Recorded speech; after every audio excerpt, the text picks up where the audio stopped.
কি হয়েছিল ঘটনাটা আজকে সকালে আমরা জানতে পারলাম ওই মাধ্যমে এসএসের মাধ্যমে একটা রানওভার নাকি হয়েছে এখানে 142 না 142 পয়েন্টে রানওভার হয়েছে, একটা লোক মারা গেছে, তার নাম হলো বিশ্বজিৎ বিশ্বাস।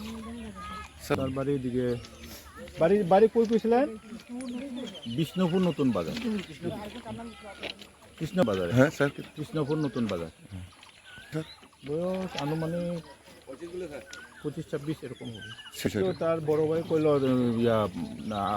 গতকালকে নাকি আগরতলা উদ্দেশ্যে রওনা দিয়েছিল বাড়ির থেকে, মানে যাওয়ার পথে ট্রেনের লোকে বাড়ি খাইয়া রানওভার। ছোট ভাই কৃষ্ণপুর নতুন বাজার। নাম কি?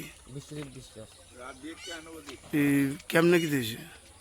এমনি কালকে রাত্রে 10-11 দিকে কইছে কই জানি যাইব করে কইছে আসলে আগরতলা যাবে নাকি জানি, তো তাহলে ওই ব্যাগটাগুলি আইছে রাত্রে স্টেশনে যাইব। তারপর তো আমি সকালবেলা খবর পেলাম দুর্ঘটনা তোমার বাই নাকি তার একজন আমার পৌঁছে। তারপরে আমি আইলাম দেখি বাই দিয়ে।